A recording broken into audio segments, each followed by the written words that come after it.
Welcome back, everyone. We are here with GoodNoise running some It Takes Two, any percent solo co-op. I will now pass it back over to Rytro. Off you go. All right.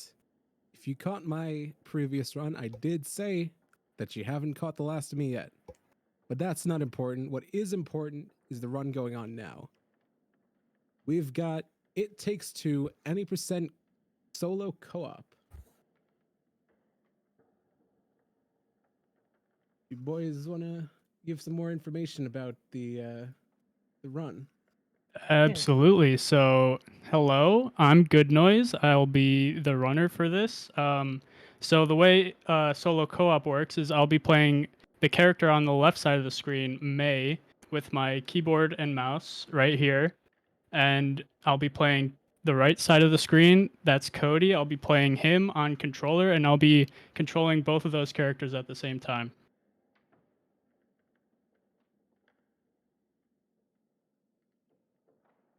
All right. Well, then if you guys are all ready, just give me a cue to start the timer. All right, I'm gonna count it down, and I'm gonna deafen during the loading screen and hand it off to my commentators. So I guess here we go. Start the timer in 3, 2, 1, go. Best of Hello, luck. I'm Alien God. This is my co-host, who is Hyper. What's Um, up? This run starts off quick. We just found a new glitch within the last week or so. So what he's gonna come up here and do, he's gonna grab this lever, and it's gonna spawn these fuses. And we usually need 3 of these to get into the little fuse holes over there. But when we grab it, we're gonna put it down, and then he's gonna reset checkpoint like you just saw, and it's gonna put the character into a glitch state. So you see he just falls from the ceiling here, and he's gonna he just pulls it out, and the game just thinks he has 3. And we just skip the first subchapter in about 30 seconds, and it's really quick. Yeah, very nice by GoodNoise there. That trick just came out, so him learning it quick enough for the marathon, getting it down consistent is really impressive. So there's a couple movement mechanics in this game that take place right off the bat. What you're going to see a lot of in this run is called a slide jump. So whenever you slide in this game by sprinting and then going into a crouch state, you can jump out of the slide, and it gives you an extreme amount of height and distance compared to any other jump in the game. A lot of the puzzles in this game were not really, or at least they didn't seem to be designed to accept slide jumps into that repertoire. So using those really does speed up the game.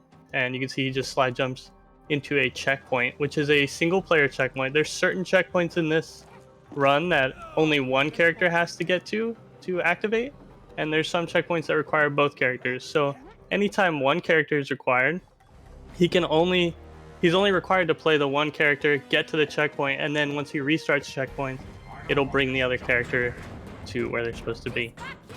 And there's a lot of that in normal play too, where you'll both just make a mad dash to the checkpoint and kind of YOLO it and just hope one of you gets it. And during that restart checkpoint that he did, since our auto splitter does not time loads, he's able to access the menu during loads and not lose any time. So he changed his FPS to 30 very quickly, and that is because the section coming up here at the end of this boss fight, where you need to spam a button, for some reason is far accelerated on lower FPS. There's one other part in the game way at the end that does the same thing. So you're gonna see it here. Just instantly suctions to the eyeballs. Yeah, there's a lot of things in this game that are tied to FPS for one reason or another. Most of them are tied to high FPS. There's some certain wall climbs that you get jump resets off of, that the window is a lot larger with higher FPS, and then you have some things where you're gonna clip out of bounds. You're gonna see something later with the frog that he's gonna do, but there's 2 spots in the game where we want low FPS, so we just change it real quick. So this is depths now. It's just really good movement. We just jump out of bounds almost right away, and then it's hard to see, and he makes it look so easy. It's This is the entire chapter depths pretty much. He just skipped probably like 20 to 30 minutes of normal gameplay there, just in about 30 seconds. And so right here there's a boss fight, that toolbox down below. But to initiate the fight, you're supposed to both interact with the handle down at the bottom. But they store his hitbox off screen until you do that, and we found it. And so he just killed the boss without spawning it. And that's one of my favorite skips in the game. I think it's just so cool. Very crazy. The progression of that boss fight has been one of the most insane things in this game so far, as far as routing goes. And then this level is very interesting in itself. As soon as he spawns in, he actually goes backwards along this rail, which is a huge pain because the rail forces you forward. So the entire time you're trying to go backwards, the rail is trying to force you forward. And getting the movement down for this is one of the things that a lot of beginners struggle with. This is a really tough trick, and he just made it with ease. He's doing very good here in this shed. So now all he has to do is get that checkpoint to activate the ending trigger. If he didn't go backwards, he wouldn't have a trigger necessary to end this level. So he just goes to the end now, and that is the end of the first chapter, Shed, in about 4 minutes. Yeah, so for a lot of these parts, I'm sure when some people hear the name solo co-op, they think that a lot of this is going to be one at a time, and for some things it is. But this isn't like really like a meme category for GoodNoise. This is like what he does. Like his record right now for solo co-op is a 152, and that's better than a lot of people's co-op times. He is ridiculously good at this stuff. I don't know how he does it. He's just so coordinated. Like here, like you'll see, like it's some tricky movement. But he just will bang it out with one and then the other. He tries to minimize sections like this as much as possible throughout the run. There's a lot of parts that he just tries to overlap the characters as much as he can when it comes to movement, because even if it's just slightly slower than he would doing it one at a time, like individually, doing them at the same time, it's so much quicker in the long run. Yeah, I mean, there's some parts that are very mechanically challenging that you just can't do with two characters at a time, where you need to push, 4 buttons at a time on the keyboard. Like you can't push 4 buttons on the keyboard, 4 buttons on the controller, and steer both characters at the same time. So he has to do them one at a time. But obviously, he does his best to practice anywhere he can to control both of them at the same time, like right here. And he uses any time where a character is like sliding down that slide, for example. He doesn't actually need to control the character. The character will continue moving forward, so he has time to gain control of the other character. This is a really interesting subchapter with a lot of out of bounds coming up. It's going to be very dark. I'm getting spooky vibes from this place. Oh, you got that. Nice. Please turn back. Yeah, so he's moving towards right now. He's moving towards a mini game, and so this is a good time to explain what mini game warps are. It's what separates any percent from just normal out of bounds. So when we can go out of bounds and we can reach some mini games before we're intended to, and when we do that, we can load that mini game through the menu, and we can basically reset the game state to what it should be if we were to reach that mini game. And so this has allowed us to skip a lot of like what we thought to be like essential checkpoints and stuff like that. And so this lets us skip like a whole bunch that out of bounds would have had to do. Well, not really. It's just slightly faster in this spot, but there are other spots where it's like the mini game is just, it lets you skip so much. Like there's a subchapter at the end that saves like 18 minutes. Or well, no, like probably like 14. But yeah, It's a lot less now because the oob category has been routed a little bit more, so that the gap between any percent and oob has closed a little bit, but it still definitely saves like at least 10 minutes in the last section, which is insane. Oh, true. Yeah.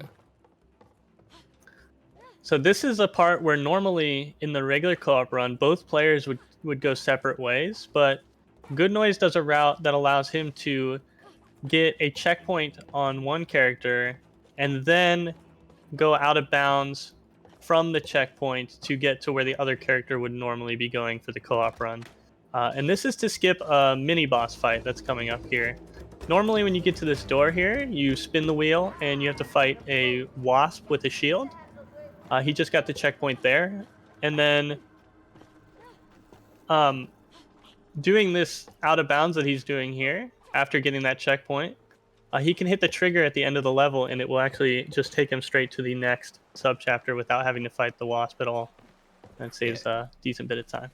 Yeah, so everything up to that checkpoint that he got there by that radio is what Cody would be doing in a normal run. And then May would already be kind of out where he is right now.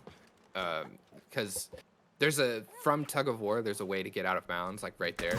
So the May would have gone that way. And so ideally, they would have met here. So this is it's slightly slower for solo co-op to have to do this route, but it's way more manageable for him.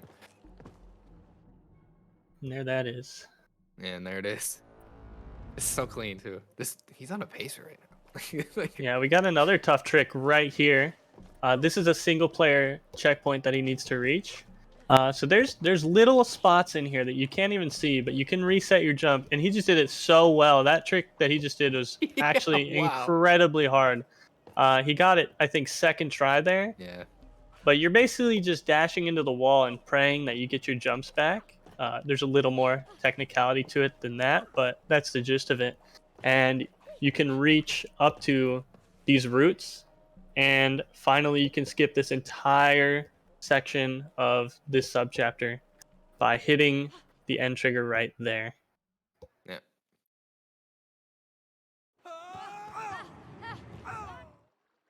Yeah, so this is a whole lot of nothing now. There's like some slight movement and stuff. It's you can see he's using the mouse to aim with May, because there's these little lava maggots that are falling all around, and if you run into them, they'll bump you back. So you'll see he's aiming with just the mouse so that he can aim, and then he's controlling with the controller. But this is just basically one big old auto scroller. Basically, you can't go any faster than you have. So if our host has anything, this would be a good time. It does not look like we have any donations, but I'd like to add that I have never seen this game before, but this looks majorly impressive. This game is so beautiful, dude. It is actually such a good game. If you guys haven't played it, I mean, it's just a co-op puzzle platformer. Grab a buddy. Only one person has to purchase it. There's a Friends Pass version of the game that you can download for free, and you can play with anybody who owns the game. And the person who owns the game can play with anybody who has the Friends Pass. You're not limited to one player. You can just play with anyone else. So that's really nice. But it's just amazing. It looks great.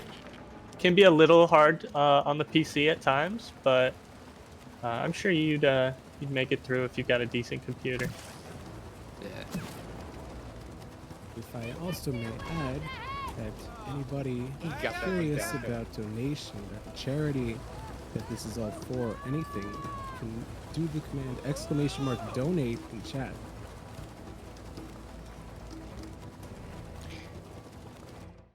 And so he's coming up on a checkpoint here. Now this checkpoint, you don't have to restart checkpoint there, but it turns out that if you do restart checkpoint there, it does teleport the boat a little bit further than you are when you get the checkpoint. And since in our normal timing of the game, it's only counting the in-game time, so the loading screen isn't counted, it's just advantageous all around to just restart checkpoint there. And now he's coming up on the trickiest part of this section, where he needs to navigate around these tornadoes. So we do have a little bit of a route that we take to try to avoid the tornadoes while moving as linear as possible towards the end. So he's going to be trying to do that, and as long as nothing goes wrong, he should be chilling here. Also worth noting that if you get close enough to these maggot things, there's a lock-on, and GoodNoise is not using it. He's just shooting them raw. It's just impressive. Yeah, so you see the little circle pop up when he gets within range. But yeah, the first 6 or 7 he shot, he didn't even need it. Yeah, that tornado or whirlpool, whatever you'd like to call it, gets very close. Even if you do everything correctly, it's extremely close there. And we're currently in the longest subchapter of the game. This has all been since that wall climb that he did. This has all been one giant sub chapter, so it's a long Yeah. part.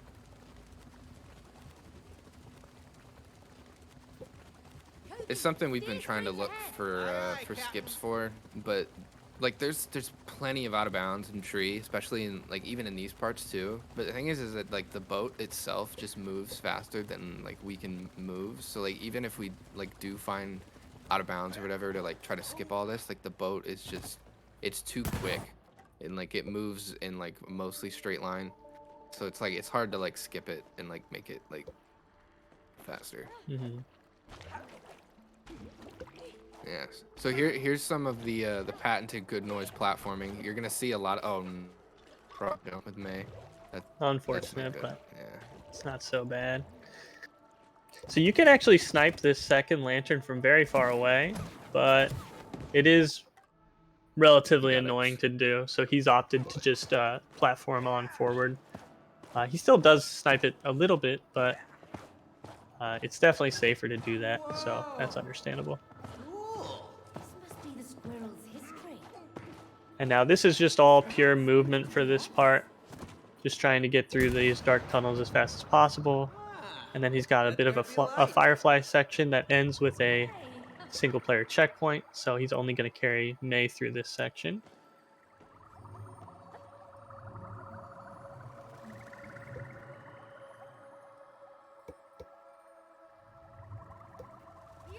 Yeah, not really a whole lot of this section either. The back half of tree is really it's just kind of going through the motions except for the two boss fights. But the first like 2 minutes or so of tree is so hectic. There's fresh air and captured, and then the very first part of deeply rooted with that wall climb, very stressful, very reset heavy. Yeah. So here he's going to try to land. He wasn't able to, which is just a small time save if you get it. But you can actually land on the edges there, and then you can ground pound to fall faster down the hole. So you hit the restart checkpoint a little bit quicker. And how does that help us? Oh, he donated in the. And in this the- is a great time to read his donation. Yeah, this is straight auto scroller right here. Good vibe from this guy.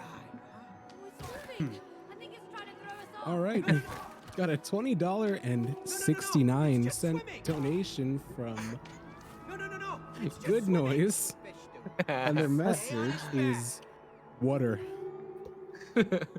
Yeah, so his whole inside joke, for some reason, whenever he says water, he says water. And that's actually become his Twitch emote at this point. So this is one of those sections, the very few sections in the game as solo co-op, where you can actually take a second to drink some water. So that's probably why he did that. Yeah. But yeah, this is just about 1:30 of beautiful scenery.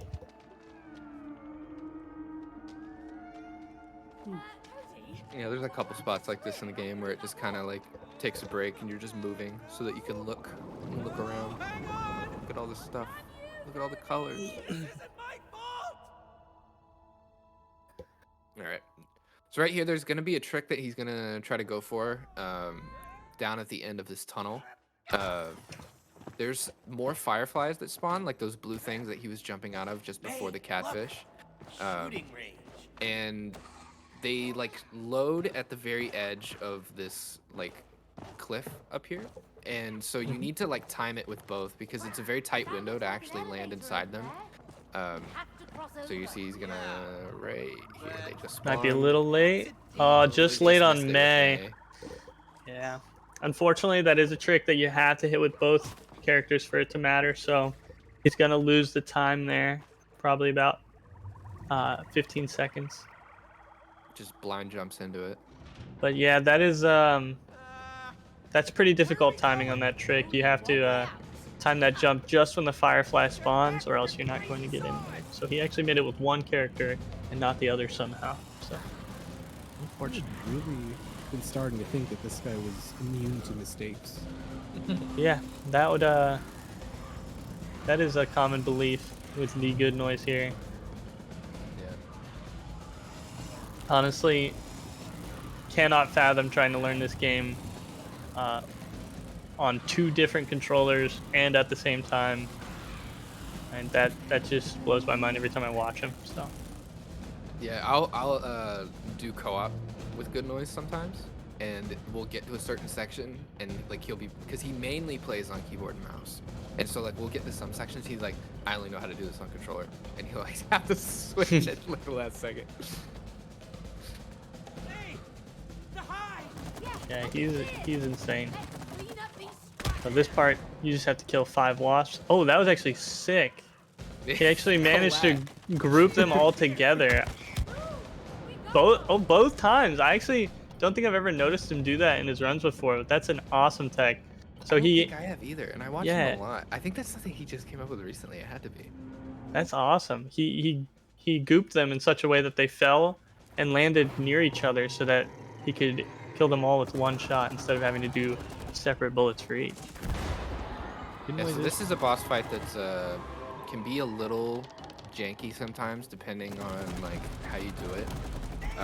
So you gotta put the goop into these little like bubbles in the bottom, and then you gotta blow it up underneath him with May.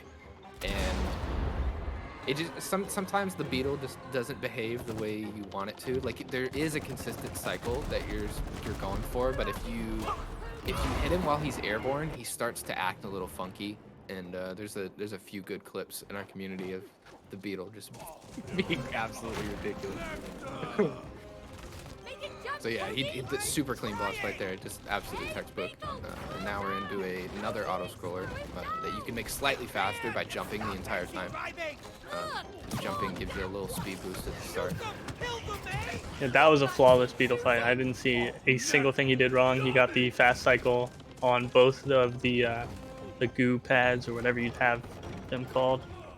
Yeah. And it looks like he's got a donation from, I believe that is a combination of all 3 of his roommates' names. So you can read that out right now if you'd like. All right, we got a $39 donation from, excuse me if I say this wrong, Hegel Schmung Thief.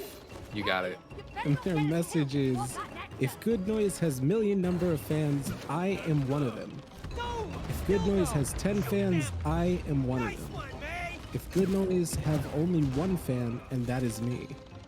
If GoodNoise has no fans, that means I am no more on the earth. If world against the GoodNoise, I am against the world. I love you. Hashtag GoodNoise. T. T. That is I will say that is a commonly spammed copy pasta at the end of a GoodNoise run. Alright, we're at the final boss of Tree. After this boss, it's just a little bit of a getaway section. So this boss takes a few minutes, and the mechanics here is that Cody has to put a bunch of goo on each part of the bee, and May has to shoot it to detonate it. The tricks that we found in this section is that the goo does exponentially more damage if you stack it. So instead of just shooting a little bit of goo at a time and just blowing it up, you want to get as much goo on it as possible. You kind of have to get a feel for how much goo you really need to shoot to blow it up in one shot without having to like overdo it and lose time. And this part specifically, the bee cannot take damage until the next saving icon appears, which just did. So you get a little bit of a freebie there by you can goo the entire time before that save shows up, and then May can just shoot it, and you'll almost guaranteed to do enough damage. This is definitely one of the rougher sections for solo co-op, because this boss fight is pretty intensive, because you don't really get to relax while you're like gooping, because like the May is trying to shoot it, and you have the hammers that are everywhere that are trying to mess you up and stuff, and it's really chaotic. He's done it really clean so far, but I've seen many a run die here because just the bees just were not playing nice. Because with these shields too, you see how they have the shield on the back. At the start of the second phase, he had to deal with that as well. And it's just a lot. It can be a lot, and there's a lot of adaptability that you have to do. You can't just kind of go in here with like I'm going to do the same exact thing that I do every single time. because there's just so much going on. So at least for solo co-op. With co-op, it can kind of be like that, but yeah. Yeah, with co-op, there's a lot of communication in this part. You have to, Cody usually has a better feel for how much sap is needed to completely damage the part of the wasp. So usually there's a Cody telling the Mei when to shoot, and telling the Mei if there's a shield in the way that needs to be taken care of, and all that goodness is going on in the communications. Luckily, GoodNoise does both, so he's got it all in his own little head.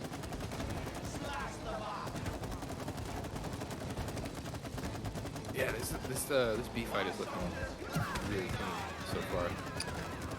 You also may have noticed that we do have safe spots for a lot of the boss fights. So on those sections where there's scissors and B airstrikes happening, he jumps onto an invisible barrier just outside the little doorways, and that's just a safe spot that we found.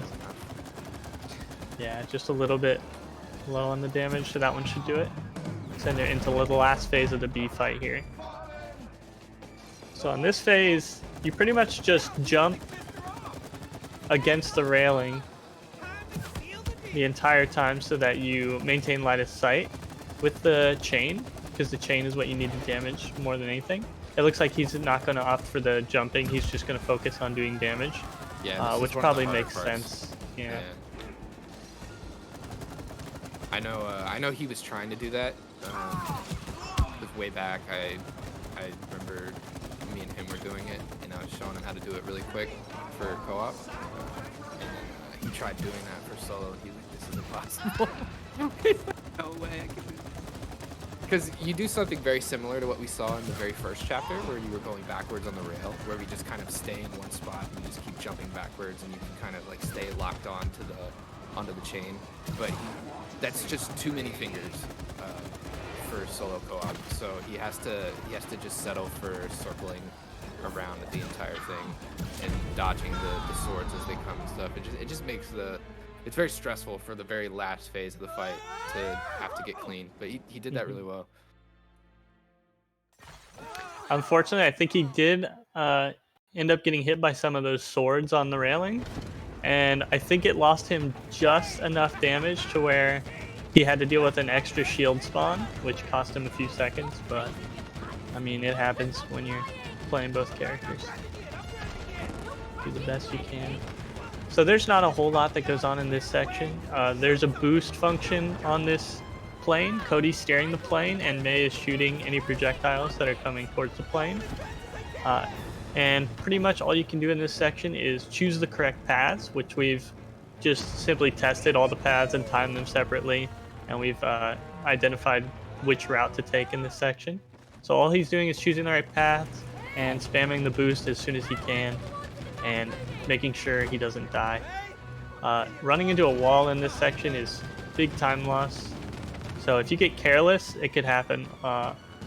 I've definitely been known to run into some of these walls because I play it too risky, and I get careless in this section.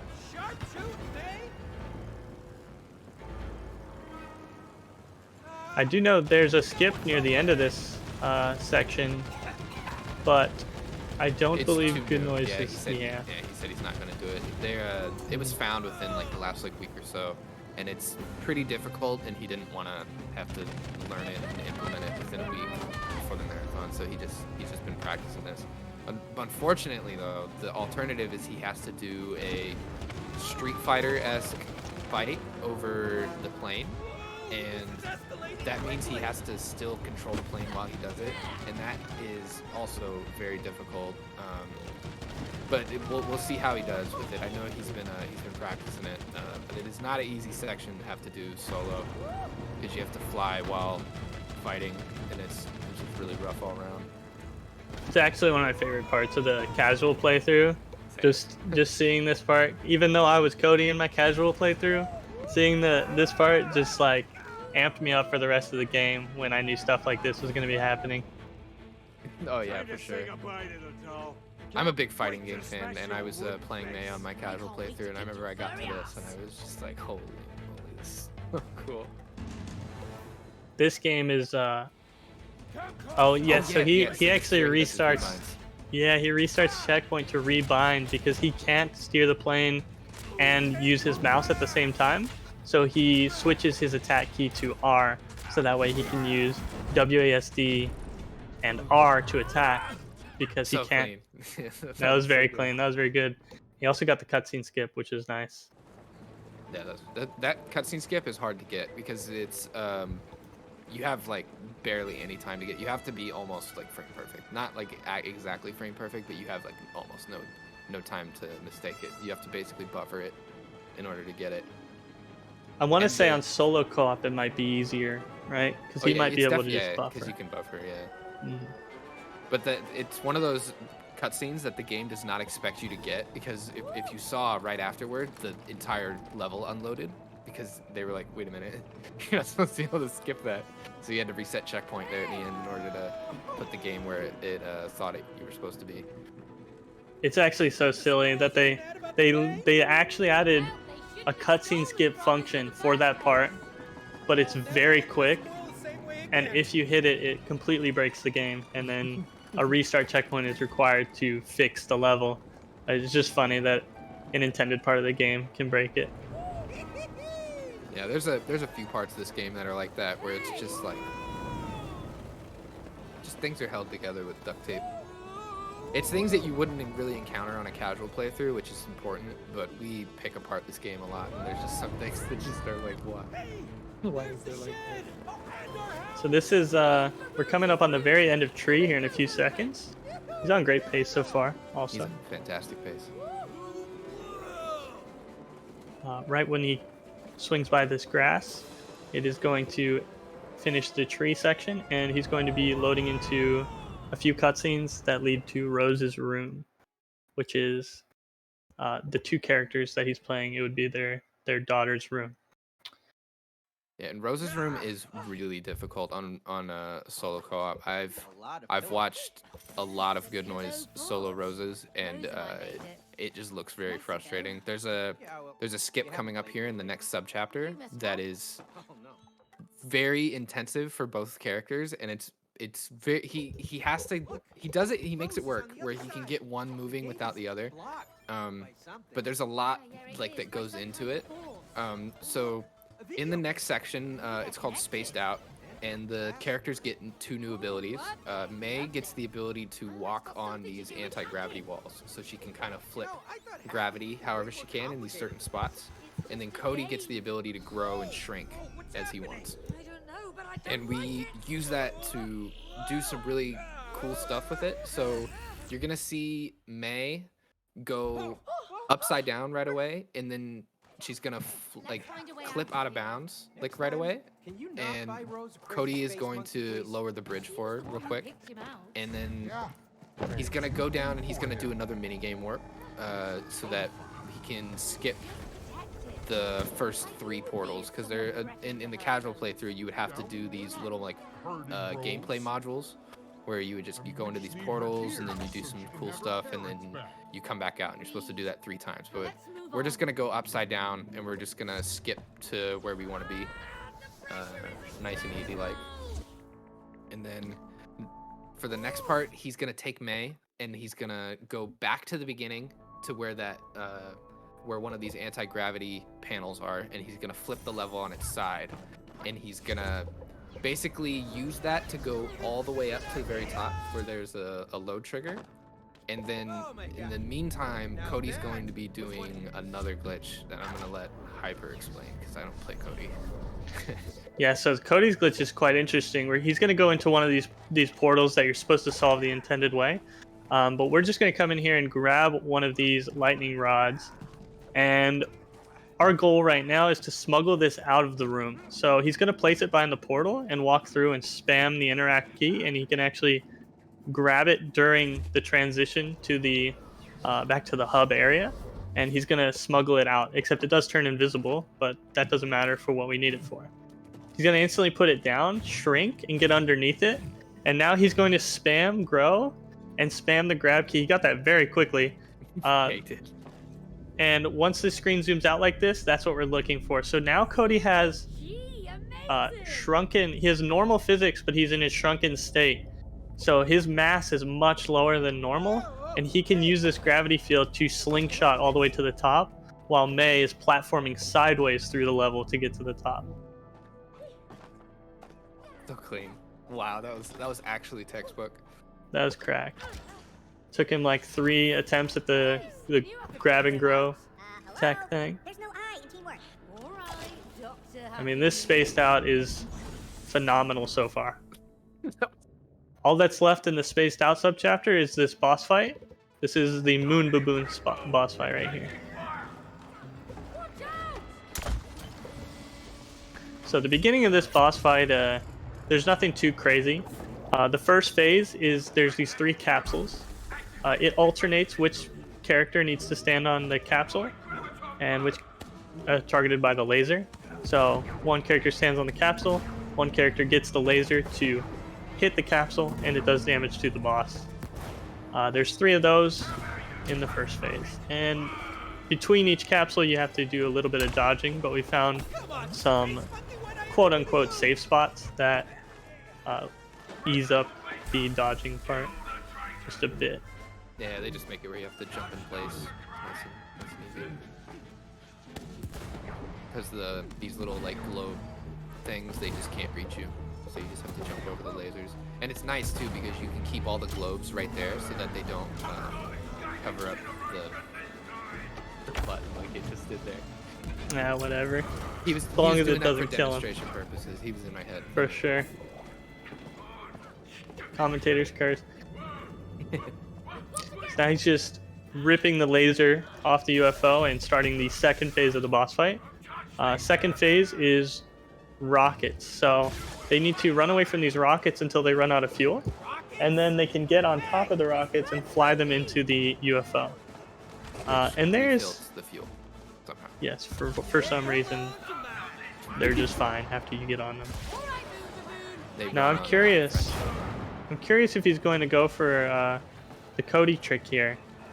The Cody on the second rocket can get on top of the UFO, and then May's third rocket would end this phase. And if Cody's on top of the UFO, he can begin the third phase quicker. Yeah, he's not going for it.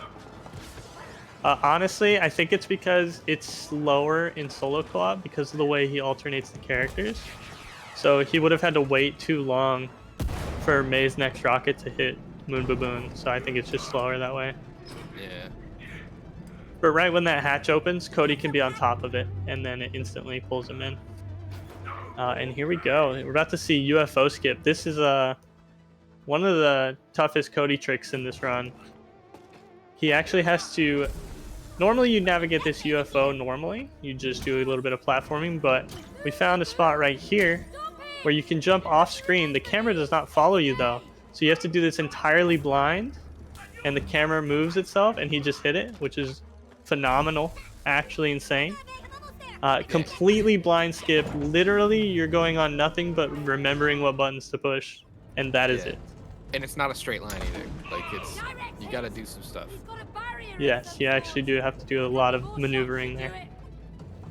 And I honestly, I taught that to him like probably like 2 weeks ago, and I don't think I've seen him miss it since. He's actually insane at it. He's so good at it.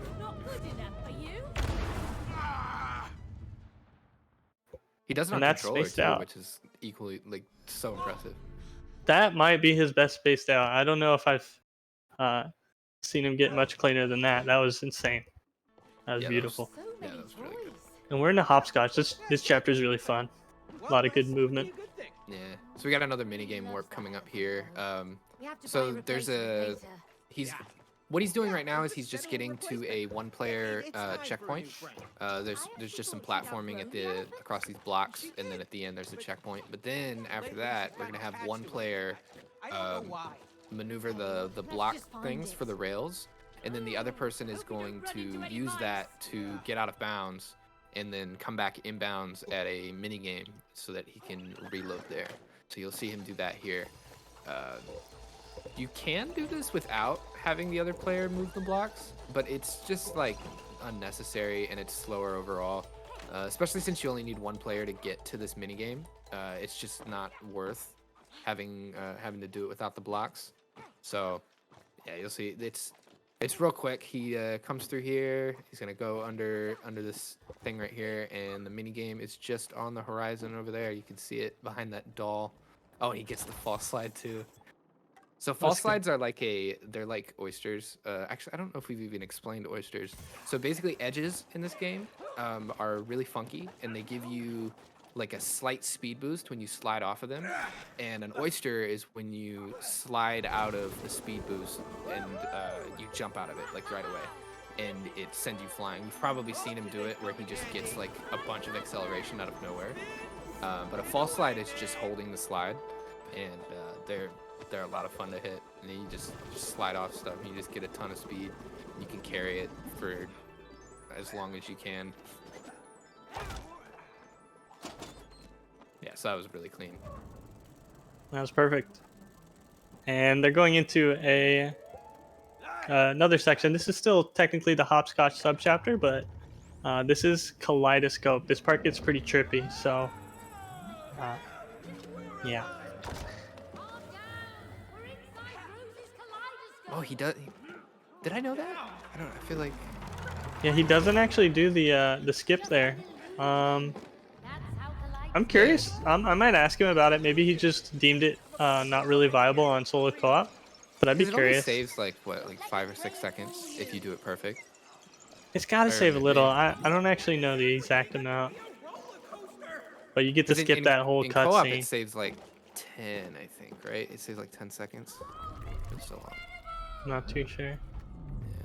Yeah, because usually what you would do is you would, on the fall down there, you would like interrupt the fall and you would jump on top of those spinning blocks and you would go across, and then you would like, you break the sequence by, instead of having to go through that tube, like little cutscene type thing, you would just do it out of bounds. You would death warp down and land on the buttons right away.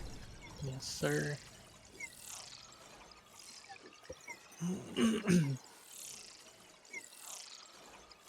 Yeah, this section is just all platforming.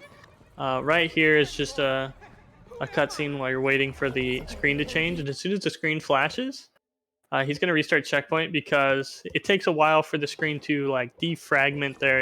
It stays in like a kaleidoscope kind of way, and it's really hard to see what you're doing. So some runners opt to restart checkpoint and clear up the screen, and some runners just opt to fight their way through the messed up screen. And he's trying to climb this tower. Unfortunately, he fell once, but pretty quick recovery. Yeah. And not now too he has much to time make it lost. with the other character. And once he spins this wheel, he'll be done with hopscotch.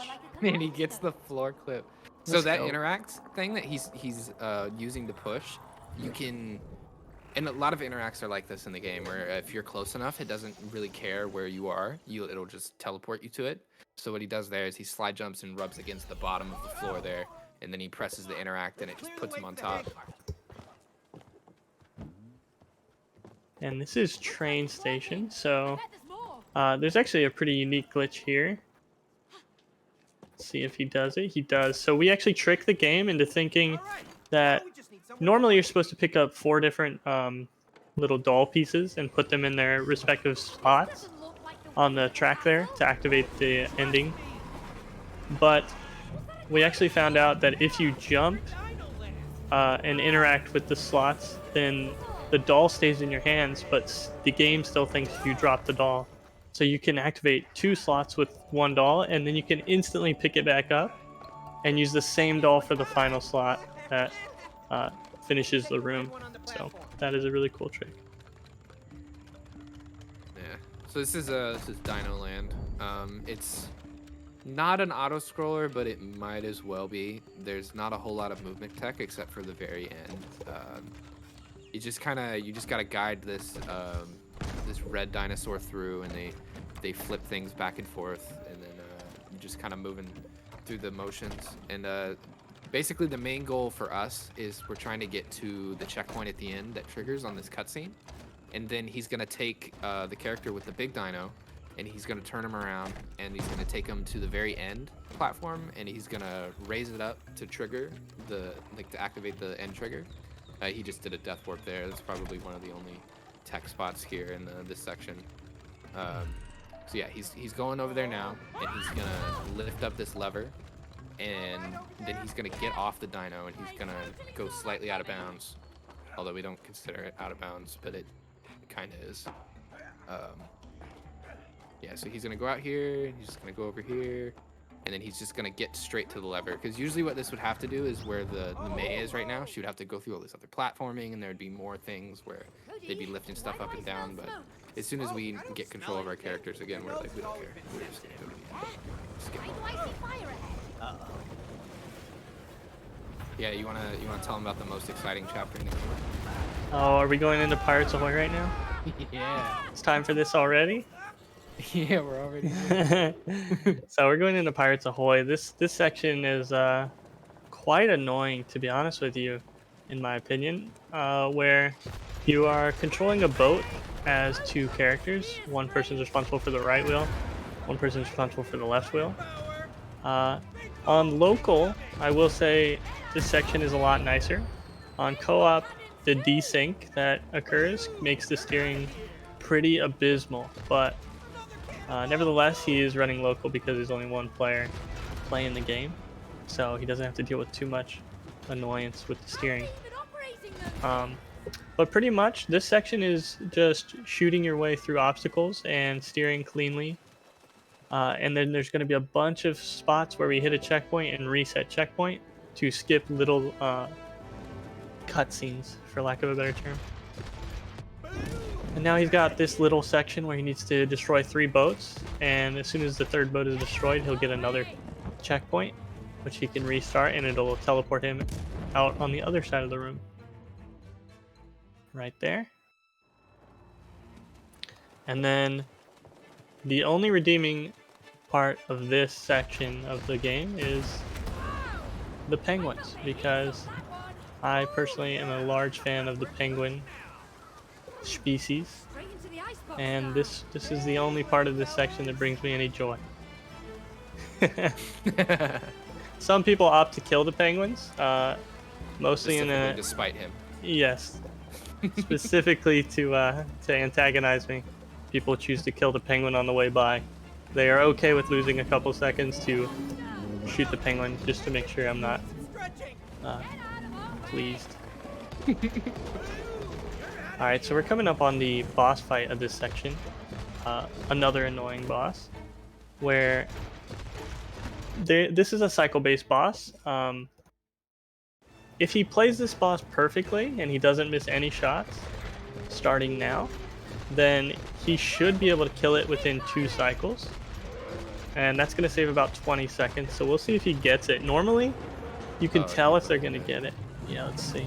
Yeah, so we have a visual cue. I don't know if you can see that office lamp, the green office lamp in the background here. So if the health bar is past that, and it's right there. If he does the rest perfect, he can still get it. I think he does have it. I think on local, it might be a little more lenient too. But I'm not 100% sure about that. It could be the case. Pirates Ahoy is just one of those. It's one of those chapters that's really heavy on desync just because of how it's coded, and being able to run local. There's a lot of tricks that are just easier on local because of that. Like the very first glitch in the game where we did the fuses and stuff. That glitch is really rough online because of the desync. Like if your desync gets too high, it'll just DC you off automatically, and you'll have to rejoin. Here we go. If the octopus dies here, he got it. Oh, he was 1 shot off. Literally 1 bullet. That's unfortunate, but yeah, that's an annoying part of this boss, is that it's almost RNG. I don't think it is, but it feels that way. It really does. And there you go, we finished that off. And he's on his way to the greatest show is next, right? Yeah. Pretty We interesting. do have chime in for just a second. You do have about 30 seconds. All right, so we've had a donation actually for a while now. We have a $5 donation from Glint. It says, "Let's go GoodNoise. The ITT community has been extremely welcoming and supportive, and I'm super excited we're able to show off the game at such a wonderful event. Keep up the great work on commentary, Alien and Hyper, and best of luck on the rest of the run, GoodNoise." What a cutie. We And love then Glenn. we have another $5 donation from Papa Yan, and they say, excuse me, I'm having quite a hard time reading that. I want to have fun. GoodNoise stream. That's what it says. You say it That's like what that. it says. Yeah. Yeah. Yeah, whatever you said. Haha, best of luck, GoodNoise, and keep on making all those sexy noises. Proud to be a part of the ITT speedrun community. All right, thank you everybody for your donations. Yeah, those are that's another, two of our lovely runners. Yeah, that's one of the other GoodNoise memes. Is every time he raids somebody, he raids them with a with a message like that. I want fun, GoodNoise stream. That's a great one. So yeah, we're in the greatest show. This is a bit of a circus level here. They just got done shooting. I say as if it's a normal speedrun and it's not one guy doing literally everything. He just got done with the balloon section there, where you just have to aim a cannon at some balloons. It's actually trickier than it looks, though. It can be really annoying to manage the cycles of the balloons and aim it properly and such. Yeah. So up here we have a death warp that he's gonna go for. I think he goes for the one that's directly across. I'm actually not super sure which one he's gonna do for marathon. There's two death warps. One's slightly harder than the other. Yeah, so it looks like he's gonna go for this one. So what he's gonna do is with May is he puts the ball right next to the edge, and you see the very outline of these wood planks. They don't count as like actual floor, so he can stand there, pick up the ball, and oh no, he has to do it again. So I guess he touched the edge of the plank here, so he's gonna have to do it again with Cody, because the alternative is you have to do like this trapeze section. It's kind of slow. What? He is getting robbed in broad daylight. Yeah, honestly, I watched both of these and it looked like fine to me. If this doesn't work, So I did for actually sure, have no right? idea. Yeah. Okay, he there got we it there. go. Unreal. I actually can't believe that. It didn't look like he touched the floor at all. No, he didn't. But I think I just think that part's really picky about where you land. So even if you don't touch the actual wood, there's a little bit of leeway on the check on whether or not you're spawning there. So it is what it is. Yeah. He may have brushed it, Bites said, but Bites doesn't know anything. Bites is my co-op partner for this game. He carries me. Oh no! I forgot! I never finished building the He doesn't carry you. He just does all the Carries stuff. me. He just does everything.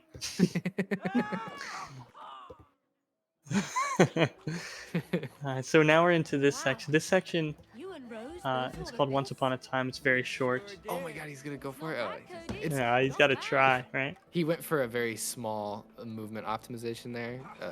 It's worth going for because if you miss, you just go the normal way because it's on the way. But you could like jump on the lights and then get straight up and not have to go to the drone.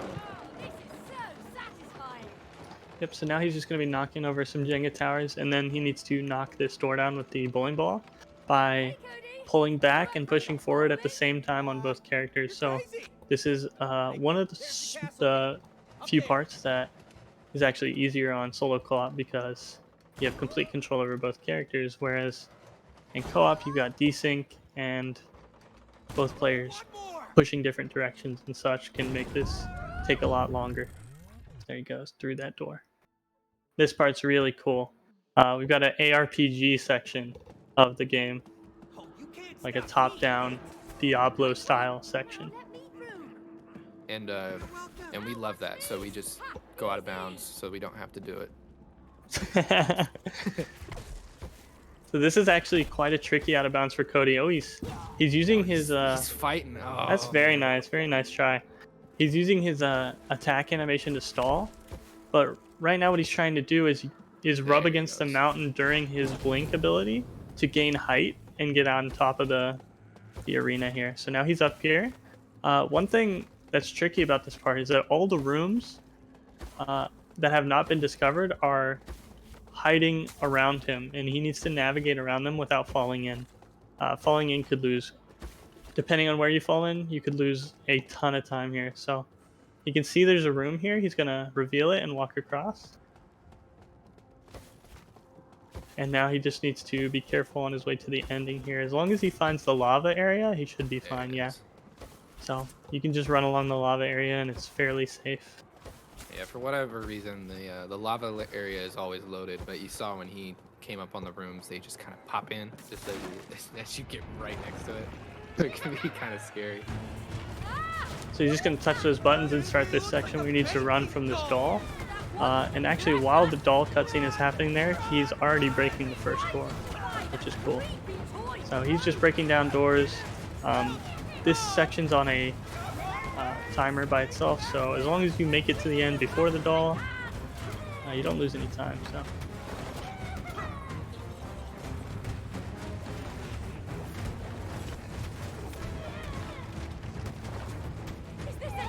Just breaking these, and then he's done with this section. It's like auto scroller. It's basically like yard time in prison. Like they let you kind of move around and stuff, but it's an auto scroller. Very relatable. Who hasn't done yard time in prison? That's funny. So he actually doesn't do a restart checkpoint there. That's interesting. There's a checkpoint reset when you enter this room that saves a little bit of time. Not much, maybe like 2 seconds, but yeah, so either he doesn't know that. Is really can be really funky too, because you're trying to get this this troll to run into each of these pillars of fire, but you see all these little guys that are like harassing him. You can fight the little guys, but the thing is if you hit the troll with any of your attacks, he just stops where he is, and we really don't want that, because we want him to crash into all these in order to open up the middle pit, and then he's gonna lure him again into it. It's I've seen some runs get shafted here real hard. He knows what I'm talking about. Mm-hmm. Yeah, you actually have to kill both those hands at the same time, or else he'll keep grabbing back on with one hand. And I've seen players sit there for like almost a full minute just killing one hand and then going to kill the other hand, instead of just waiting for the one that they just killed to respawn so they can kill them both at the same time. And they just keep juggling. Yes, I think it was. So this section's pretty cool. This is a chess fight where there's a bunch of chess pieces all trying to kill them. The king and queen share a health bar, so it doesn't matter which one you go for, but we opt to go for the queen because the queen kind of moves around freely, but the king will always step one tile at a time towards your position. So as long as you stay by the queen, the king has a good chance of showing up, and you can hit them both at the same time if they are near each other. He got really bad RNG, I would say. The king was really never near the queen that whole fight, so he probably lost a little bit of time to just sheer RNG.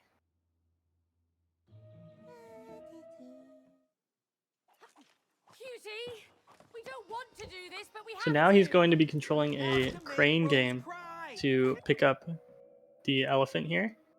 And he got the first cycle that you could possibly grab it, which is really good. And you might want to close your eyes for this section because this is painful. Essentially, they're going to be torturing their daughter's favorite toy. Because in the story at this point, they are trying to make their daughter cry because they believe that It's on the her other tears will side. turn them back into humans. Come on, grab her.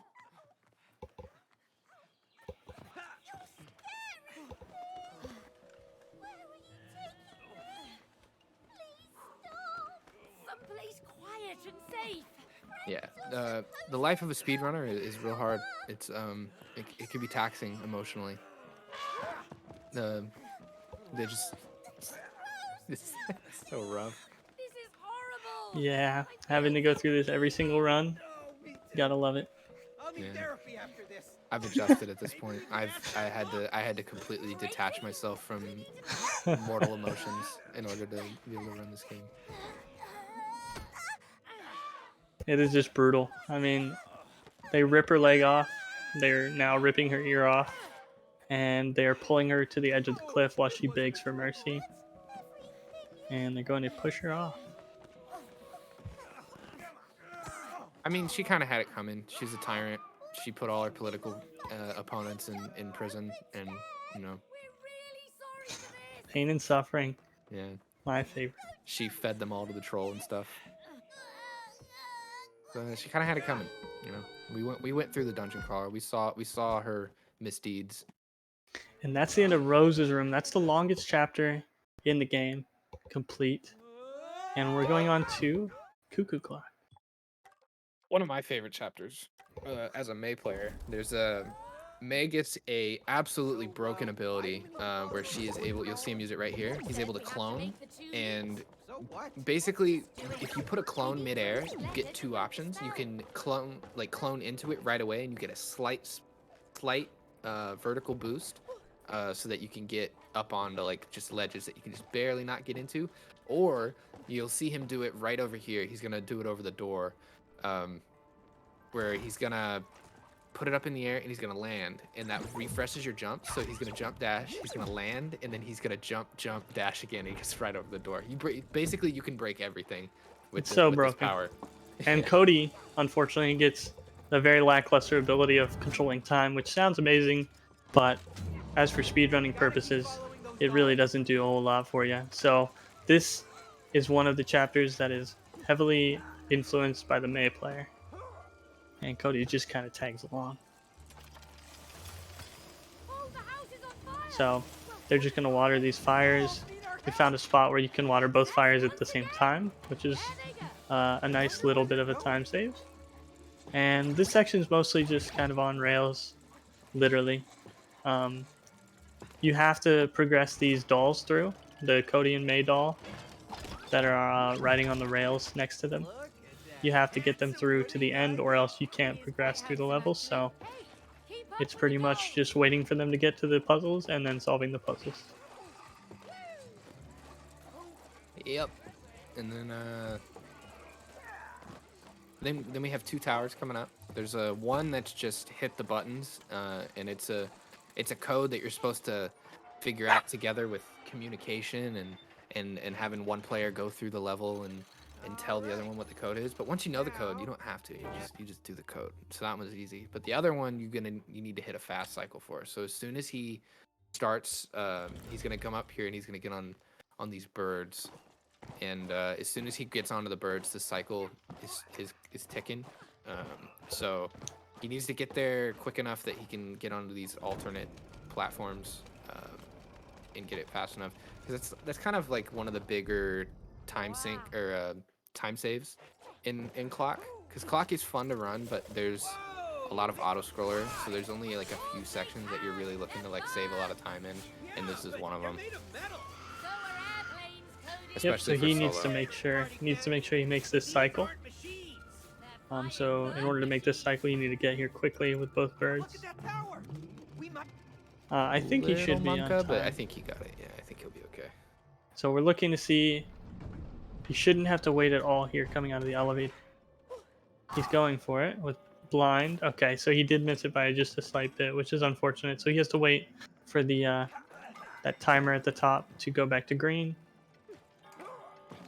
And then red, and then he's going to go to the end. And then he's going to skip the cycle here by slide jumping all the way to red, and then slide jumping from red all the way to the end, so he doesn't have to wait for the timer. Oh, he actually went for green, and he was a little bit early. So it actually would have been safer for him to slide jump there. So there, he's going to slide jump this time. He learned his lesson. And they go, that's the first tower. And then they're going to the second tower, which is, like Alien said, there's a puzzle where you need to know the code to get in, but the code never changes. So he's just going to go in, tap the code in, and then continue on. And it's a very quick tower.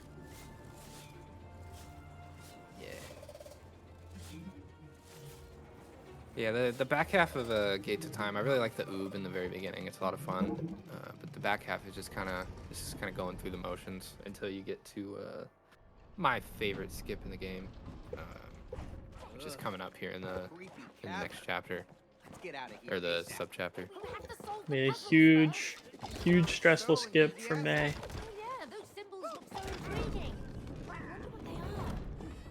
So we basically take the clone ability that Mei has and we push it to its absolute limit. That death there is intentional. It resets Cody's camera which is really important for solo when you can only really focus on like you're trying to split your attention. Having a consistent camera is really important.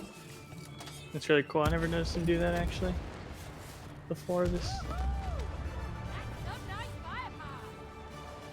Okay, so the last part of this first sub chapter is just having both players open this door. And then we are on to a very scary part of the run for our Mei players. Yeah, so like I was A lot of saying, weight. we take the clone and we just push it to its absolute max. We use it, I think, like 6 or 7 times to make jumps that should not be possible. It basically, there's what this section of the game is supposed to be is it's like you're supposed to go over to one side, you work together to get a key, and then you go over to the other side and you work together to get another key, and then you do a statue, and then it flips around, and then there's a boss fight. But we just go all the way to the end, and we hit a trigger, and it gets us a checkpoint, and then we just end it. And we skip all of that. It's a really big skip. Really stressful. Massive. Yeah. There's a lot of room for error, and the errors cost a lot of time. So it's so important that he does a good job on this skip here if he wants to keep the pace nice and clean. Yeah, because it's like probably 11 or 12 pretty difficult jumps all in a row, and if you miss one, you have to pretty much restart the entire thing, because you're up so high that if you fall, you kind of soft lock yourself in a lot of parts, and you have to reset checkpoint and start it over. Yeah, and the devs were so kind to put this auto scroller for you to just sit there and think and try not to tilt, and just don't think about it too much. You know, just walk on the way to the hard skip.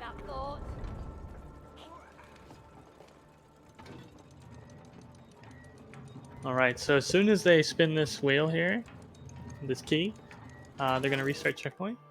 I keep calling one person day just because I'm so used to watching 2 people run this game. But now it is showtime for Mei here to get this massive skip.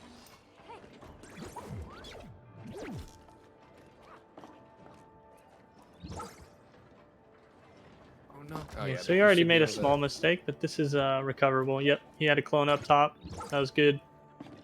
He's gonna save it again here. There we go. That's what he was trying to do. Yeah. So he's completely out of bounds right now, and now he needs to get some height. Here we go. So these are the consecutive clone jumps that you're going to see him doing. He's going to get up on top of these pillars. He's going to climb over these arches. And then at the end of this, there is a jump that he needs to do onto a paper-thin wall that is completely invisible. So you see he lands on it right there. And then we have to jump out and around an invisible ceiling. And then he's so good at this. He just did it. He He just just did it murdered that. absolutely flawless. That was perfect. Yeah. And there we go. That trick is really hard. That's something that a lot of people, you have to practice so much because you can't see what you're platforming on, and it just takes so much time just like learning and like getting that mental map of where everything is. Thank goodness for his sake that Cody doesn't have to do anything, so he can Yeah. just play the one character. Yeah. Focus on it. Okay, so we're coming up on another auto scroller. I recently taught him a safe spot for this. We'll see if he goes for it or not. It's not particularly difficult, but I don't know if he cares enough to go for it because it's just a safe spot. Doesn't save any time. I think that's the only intentional He clone is doing it. that the game expects you to do is the one he did right there. Because I think every other clone we do in the run just is broken. We like do it in the wrong way. Yeah, he missed the safe spot, so he does actually have to dodge the clock. If he did that part properly, he could be on the outside of the elevator, and the elevator would still trigger and go up, and you can just wait, and you don't have to do anything. Both. What a mad lad. Yeah, that doesn't seem entirely necessary, huh? Yeah, because if one person dies here, you're fine. It's if you both die, then you have to reset the whole thing. But I guess he's just flexing. That's probably what this is. He's just flexing. Oh, speaking of flex, the next part is just insanity with both characters.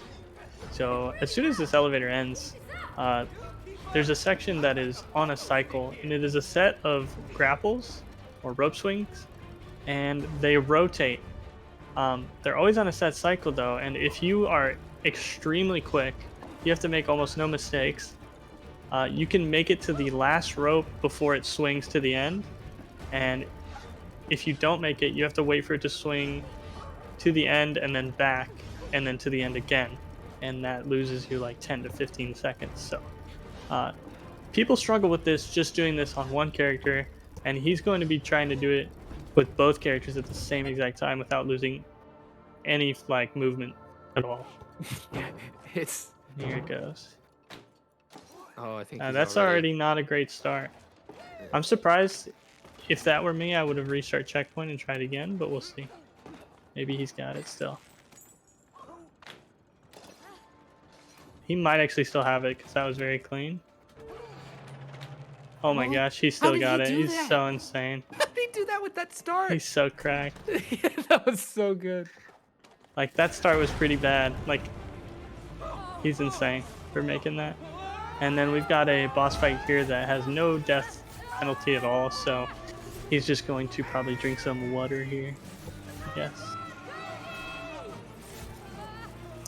If there's any donations, or if you'd like to remind the people about donations, you can. There are no new donations, but again, if you are curious about donating, there is a command, !donate. There's also a number of other commands, including !charity and !schedule. Learn more about Able Gamer, the charity this marathon is providing for, as well as, well, the schedule. So yeah, he's just wading his way through here, refreshing up on this water, and once this bird section is done, he's going to restart checkpoint to skip a cutscene, and he'll be in the last section of clock, which is very dull, I would say. There's not a whole lot of gameplay going on, unfortunately. It's funny, that bird fight, the game treats it as a boss fight, but you actually just can't die there. Like, both characters can die and just nothing happens at all. There's no penalties, yeah. Zero penalty. It's completely AFK. So this whole section is pretty much just survival. So he's going to be dodging some swinging, I don't know what to call those really. He's just going to be surviving. As long as both characters don't die here, there's nothing that can go wrong. And there's just a few auto-scrollers here, is what we like to call them. It's not really any way to save time. Yeah, this is kind of an obstacle course that barely challenges us because we're epic gamers, you know? Yeah, I mean, you literally can just memorize every single position of those, and it's very easy. Also, May's clone ability gives her invulnerability frames to those, so you can just stand in place of May and just clone as soon as they're about to hit you, and you won't take damage. And then for this falling section, normally you're supposed to dodge all the obstacles, but if you just pick a corner, it's extremely unlikely that you'll take 4 hits by the time you get to the bottom, which is what it requires to kill you. So we just choose the bottom left because we know that one doesn't have enough damage to kill you. He'll probably take 2 hits by the time he gets to the bottom. Rose's room is before this trick. The next chapter will be Snow Globe.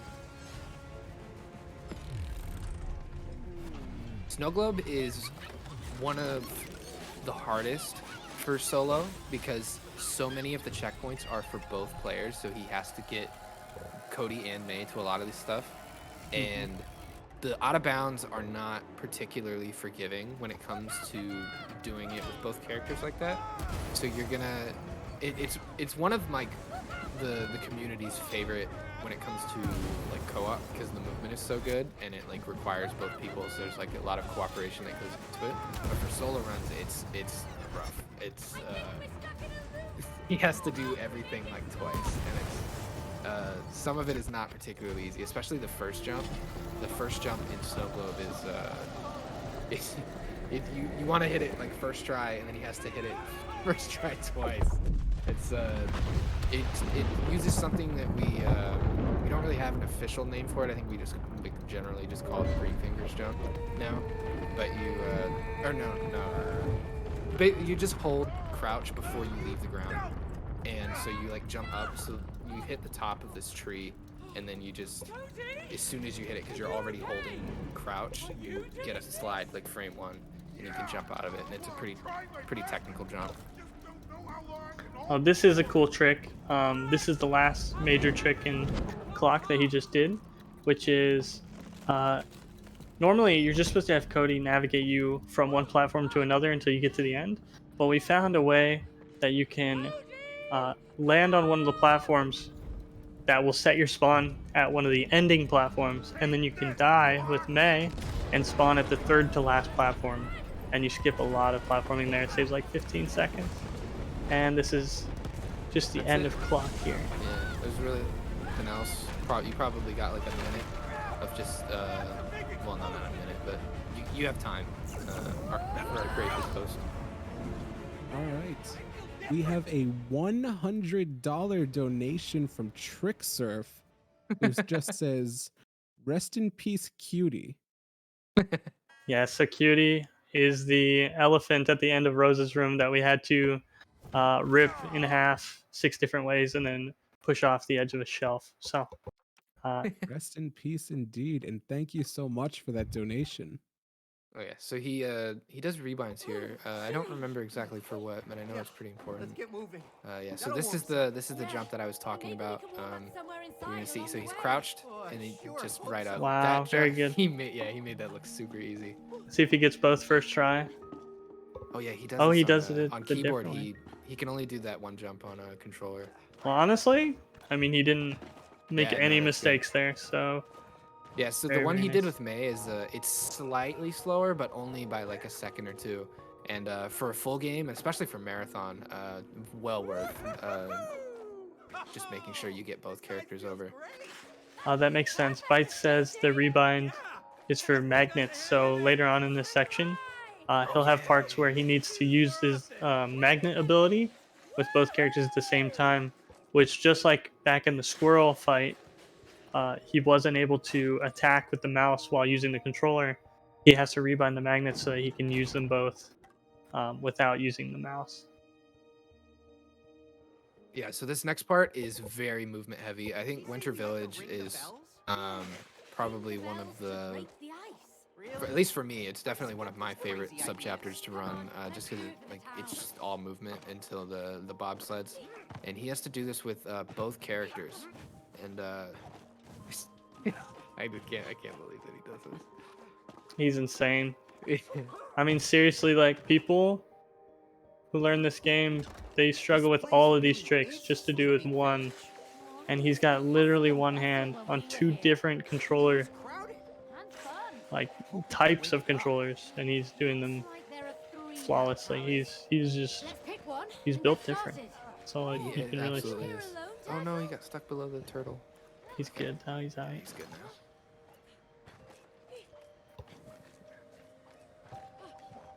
Yeah, so that part right there can be really tricky. Like, I can't imagine a world where someone can do that with both characters at the exact same time. But yeah, so he catches him up here, and so he's gonna do some jump resets off this tree here, and then he's gonna do a bunch of jump resets off an invisible wall right here to get up and over here. Oh, super clean. Oh my god. No. Okay, good. He didn't fall all the way though. That's the hyper special. He survived that. Sometimes when you do a slide jump off that part, it takes your double jump and full panic mode engaged when that happens. And most of the time, you're gonna fall all the way back down, and you have to redo that climb. That's always what happens to me, at least. So really nice that he wasn't. He didn't end up all the way back at the bottom. He was able to salvage that a little bit.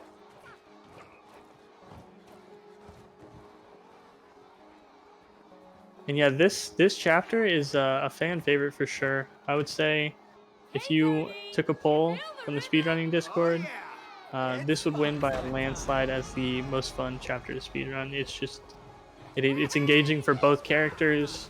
Every chapter, every sub-chapter in here is just enjoyable. The movement feels good. Yeah, for sure. It's definitely my number one.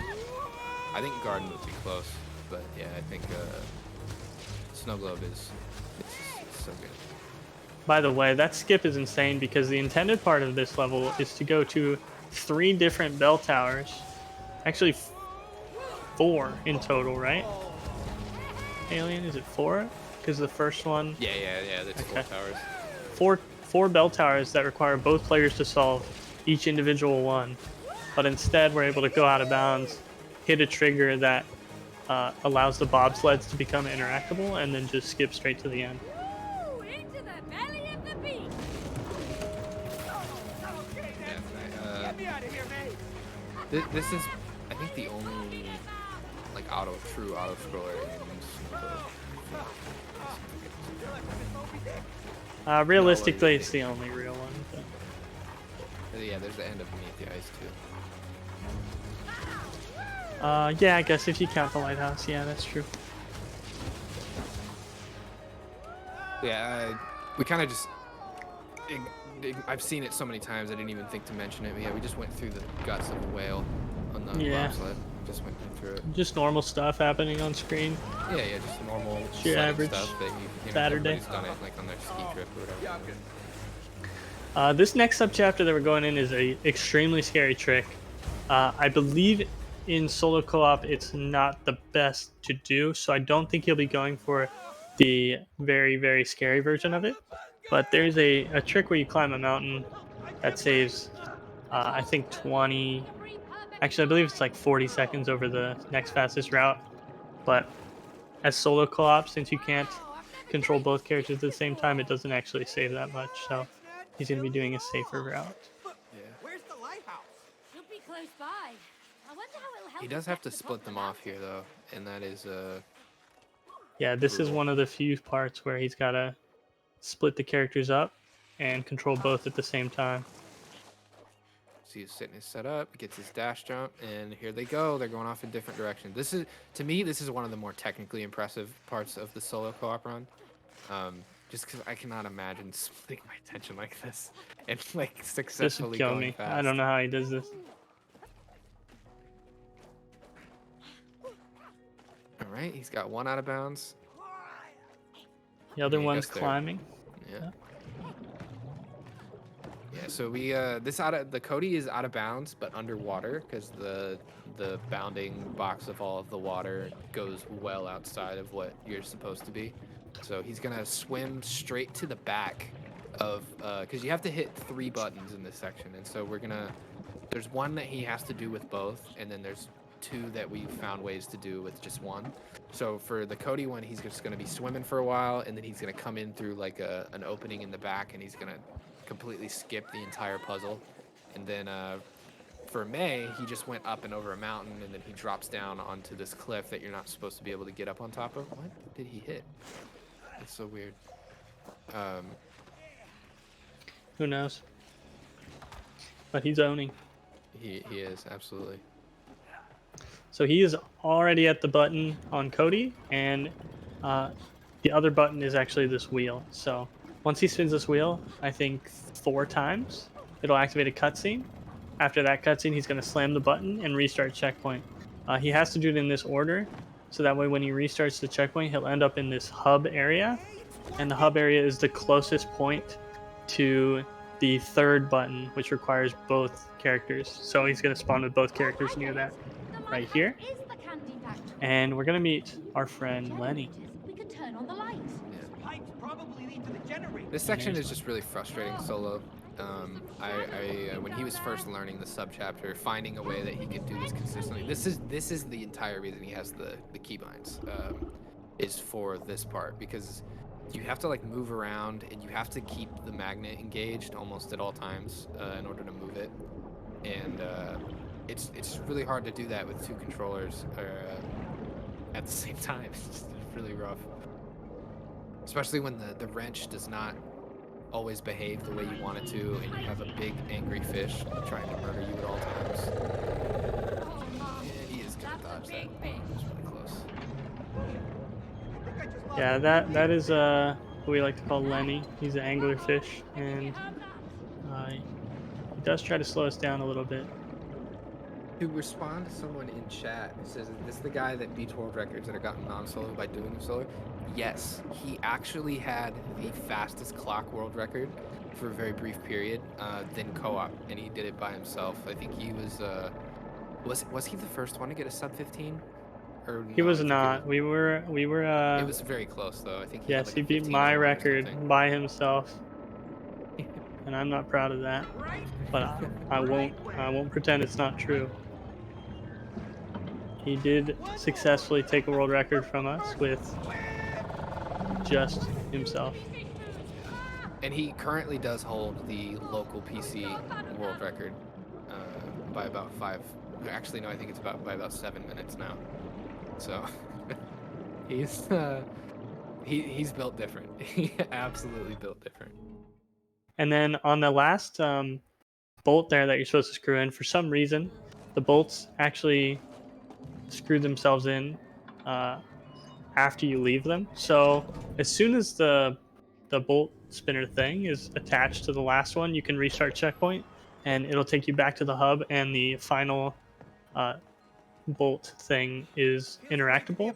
Spin that, and you end up on this lighthouse auto scroller where he's just going to hold to the right until he gets to the top. A 360 view. And then he'll be starting the last section of Snow Globe. Going, Cody.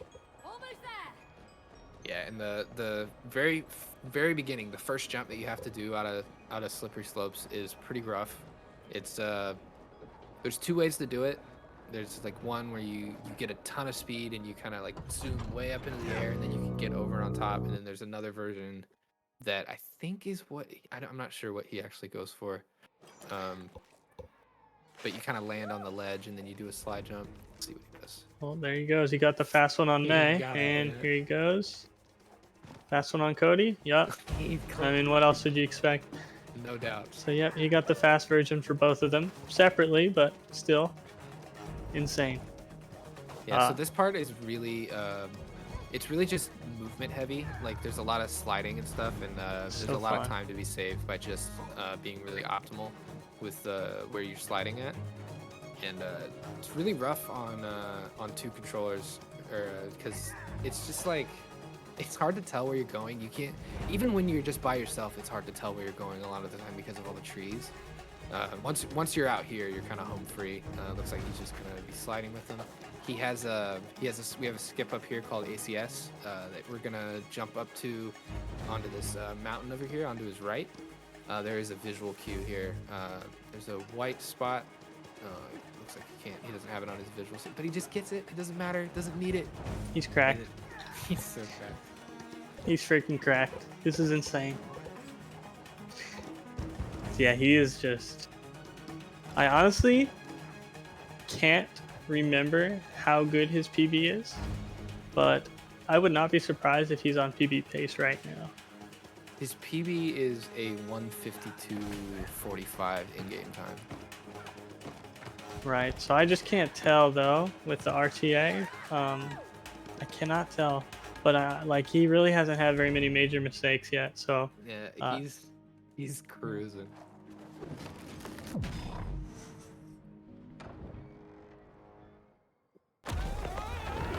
okay, we're coming up on a skip named after one of our fellow runners who found it.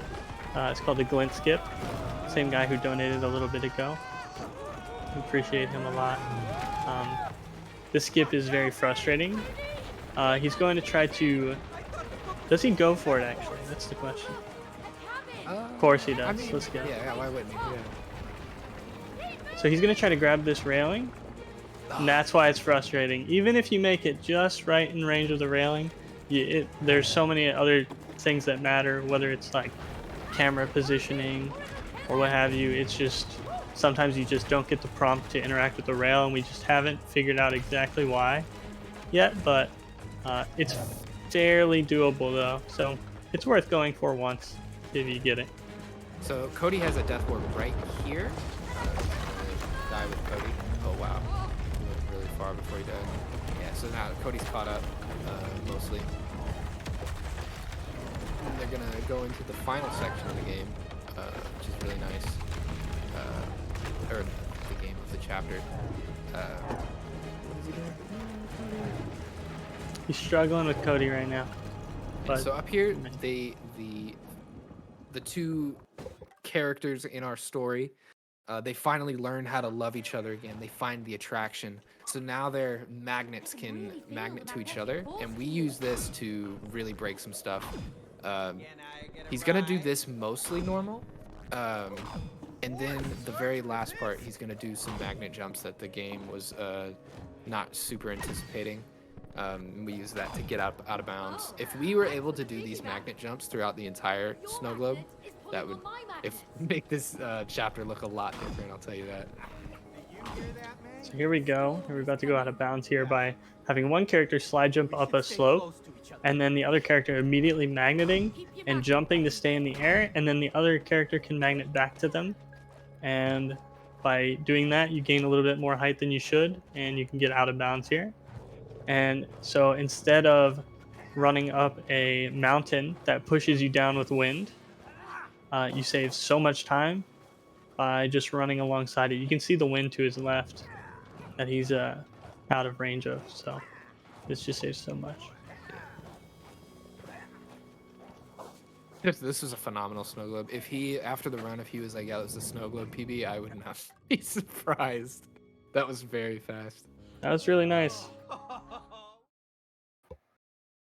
All right, so this is another, probably, I don't know if it would be harder than Snow Globe solo, but it's very hard. There's a lot of really technical stuff that goes on in Garden, and the thing with Garden is that a lot of the stuff is hard, but it's hard and you can't mess up, because if you mess up once, you can like lose the entire run. Like there's a couple sub chapters that are like that. But right here, this is a Green Fingers jump.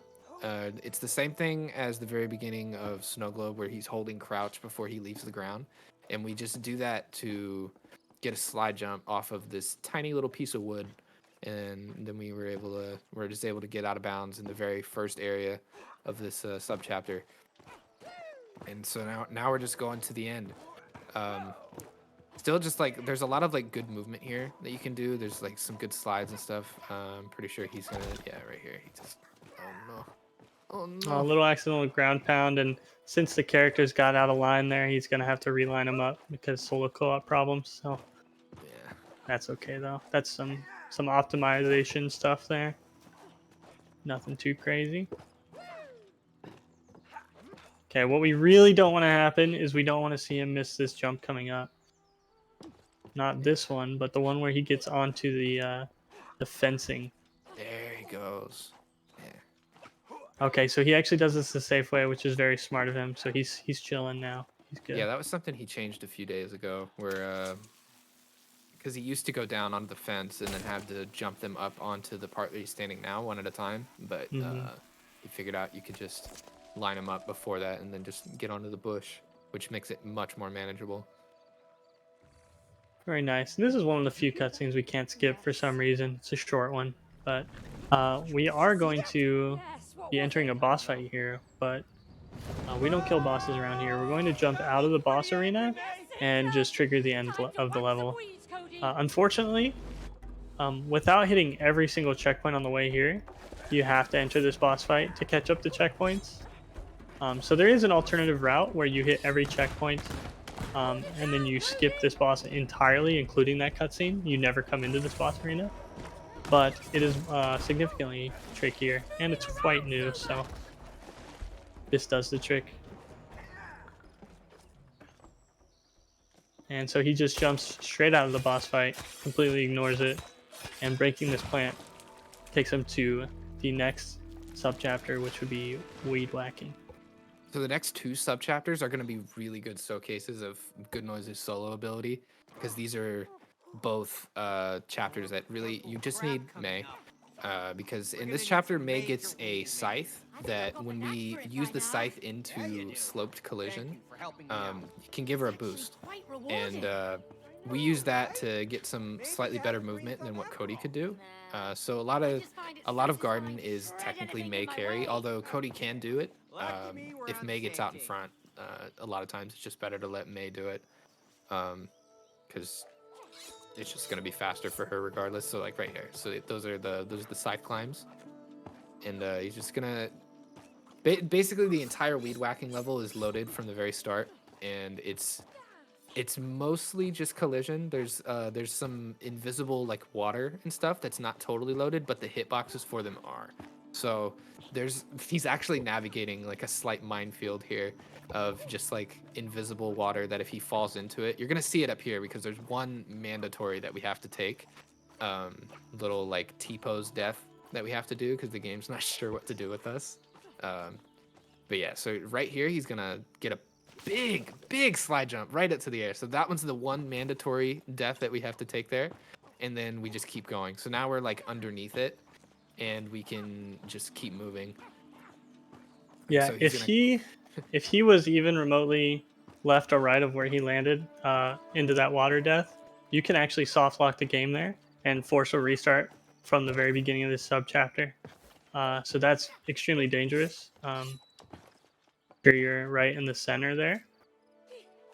But now he's just going to be doing a couple small oysters. He's going to slide off the ledge to get a little extra speed. And this last death triggers the final fight in weed whacking, and then he can restart checkpoint to catch everything up. So now the game thinks he went through his normal. This is probably one of the tougher parts to do solo. He actually found a really nice safe spot for Cody here where Cody can't take damage. Because if both characters die here, you have to restart this whole part. And that's really frustrating because, as you can see, there's just tons of little dudes and they're just like constantly all over him. And it's really hard to like keep track of where they are. And even like in co-op, this can be a little difficult to not die here because you're trying to go as fast as you can. You're not really focused on these little guys and like the damage can rack up. And so having that safe spot for Cody to make sure that they don't get a restart there, it's really nice. Yeah, just letting May die. Yeah, May dying there does not matter because her job is done. And now he's got this little Plants vs. Zombies kind of section where he just needs to protect May while she waters this plant. Once this plant's done watering, they're going to break another one of those. I don't even know what to call those things, but once that's broken, it's going to trigger the transition to trespassing. It's an angry garlic bulb. That's what it is. That's got to be it. Yeah, so he can hit that with Cody from way back there, which is nice for solo too, because you don't have to go all the way over like he does with May.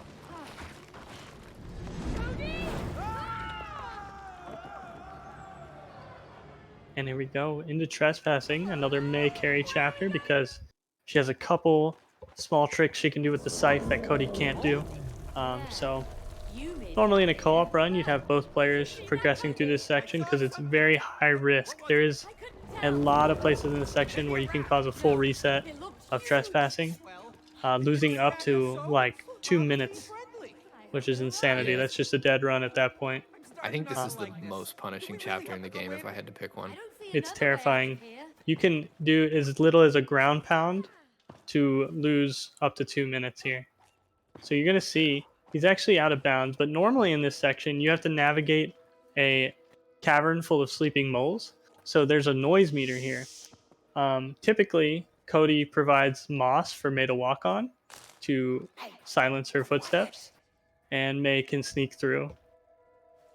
But since we're out of bounds, all we have to do is just make sure we don't make too much noise while we're navigating, because the noise meter actually extends out of bounds, which is interesting. Makes this part a lot more dangerous. He's playing it very, very safe, and I don't blame him either, especially in marathon settings. Because like you said, you lose minutes here if you have to restart this. All right, so now he is clear of the noise meter. He is free. So interesting thing about there is we haven't talked about this yet, but slide jump fall speed is the fastest fall speed that we have. It's faster than ground pounding even. So he just waited there to be able to slide jump, and then he just was able to just get all the way down to the bottom plane here. So this part right here is the part that is what makes May faster in this section. There's a spot in the beginning too that you might have saw him do where he's scythed up that rock, but it's right here. So he's gonna get on here and he's gonna scythe up this, and then he's gonna slide jump across, and even got a little baby oyster there too. That was nice. And yeah, and so we just get up on top of this entire top-down section, and we're just gonna go straight to the end. So he's only got a couple more things he could possibly mess up in this section, but I have faith that he will be all right. So he's gonna fall into a hole here to get to the ending trigger. The camera can get kind of funky here, so we'll see what happens. So he got the good camera. Sometimes, Dude, I thought he was so close to the wall, man. I was panicking for him, dude. Oh man. so yeah, you can actually get a pretty bad camera there where the game expects Cody to be here. So the game locks on to the wrong part of the screen, and you have to do that section completely blind. It's manageable, but it's not ideal. So good thing that he got the normal camera there. You didn't have to worry about it. And that's the end of trespassing. He's just waiting on this little mole cutscene, and it takes an extra while because the game is very confused at this point. It hasn't even spawned the moles in yet because you skipped literally every trigger. Yeah. Oh, and this part struggling gets to keep up. pretty interesting. Yeah, this is a really, really cool glitch that we have here. So these frogs have very interesting collision, and this is another trick that's very FPS dependent. So when we push into this bush here, we just go back and forth, and the higher your FPS is, the further you just get launched, and it's we just use that to go straight out of bounds right away. And we do some platforming on some invisible collision. There's a stone fence that extends. This is a very thin part that he's on right now.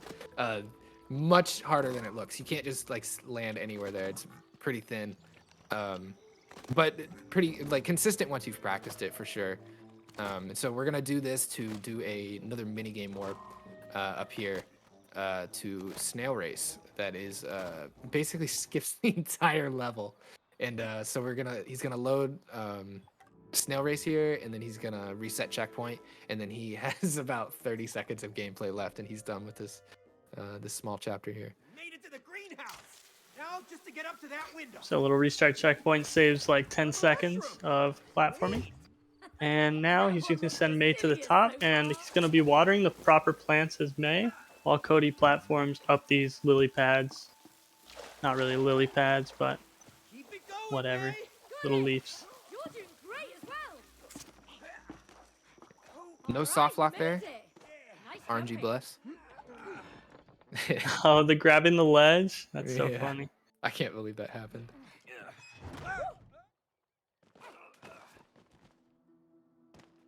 All Yeah, right, so this- so Oh, you can you take go it. ahead. You go for it. You got it. Okay. So right here, oh no. So yeah, you can grab this shovel from out of bounds and you completely skip doing this first section. So you're supposed to do 3 combat sections here, and they're kind of long. You're gonna see him do it right here. So you're supposed to clear out all this gunk, and then some enemies spawn, and then you take care of them all, and then you go do the next one. But we can completely skip the first one by just going right into it, and we can grab that. It's a pretty precise angle, but it's pretty consistent, where we can just kind of slide jump from that corner, and we just grab the shovel and get straight up to the second one. Another wave of them, May. Yep, so May clears out all the gunk, Cody fills it with flowers, and it spawns the enemies. You complete the fight, you break a plant, With all of them. it starts a cutscene, and you have to do that 3 times, but only 2 because we skipped the first one. And we're going to do a little bit of manipulation because How do you like this weed? instead of having to break this plant and start the first cutscene, we're going to wait until we break the other plant so we can overlap the cutscenes on top of each other.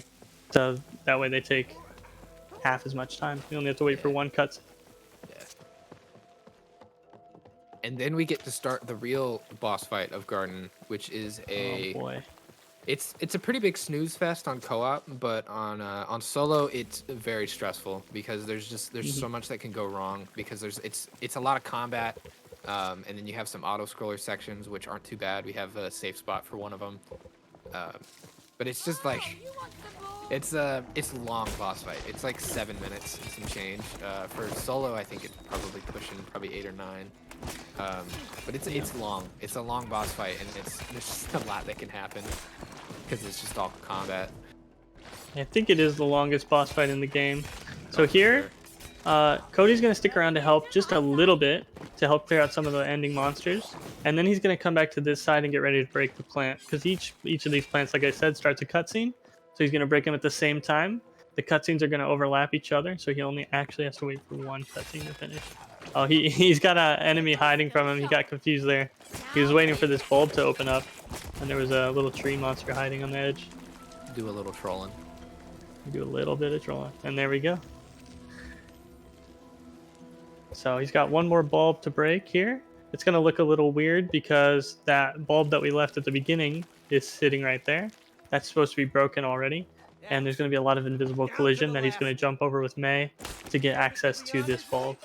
Yeah, so if you saw those like corruption aloe vera looking things recede into the earth, that's only visual because we didn't break this first one, so they're still there. So he has to break it through all of that collision. But luckily, the way the game like calculates damage and stuff with the scythe is it just kind of it moves you closer to the target that you're attacking, but it still lets you damage it. And so just because there's like something in the way, it still just lets you damage it. It's just like, really wonky. Okay, so we're starting the longest boss fight in the game here. For this section of the boss fight, May has her scythe to deal with some of the smaller enemies, but her scythe is not effective on the larger plants. And Cody's been turned into a tomato. He'll be turned into a couple other fruits / vegetables in the next couple phases, but he needs to slam into these plants while May protects him from the goo on the ground and the enemies that are running around. And then every time they finish a set of plants, he needs to ground pound into a watered soil patch there, and he goes inside of Joy, which is the name of the boss here, and he controls parts of her body so that May can break the corrupted parts and fix her. Yeah, so he did that combat section. He kind of does it YOLO with May, and because the idea is that the purple corruption thing that's on the ground is you can't dash through it, and he needs to damage it with the tomato thing. So what he does with May is he just makes sure that he has areas clear for Cody to smash it through, and then he just lets May die, which is very gung-ho. It's kind of YOLO, but he makes it work. And this part is just, there's going to be an auto-scroller-esque part of the boss fight between each fruit, vegetable, plant killing section. So this part is on a set timer. All you can do is just dodge the plants. Luckily we have some safe spots, so you can kind of chill. So he's in a safe spot right now, and he's just crouch spamming in the corner there.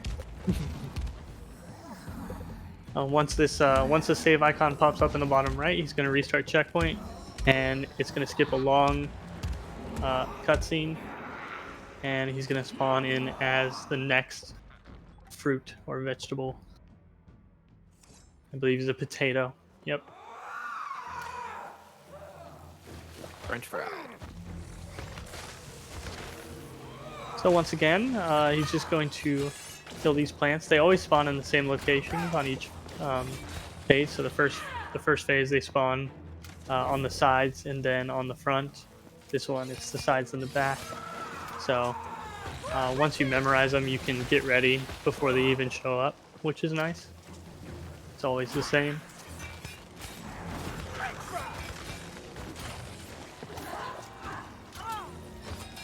That's so impressive. The movement. I just know how hard that is.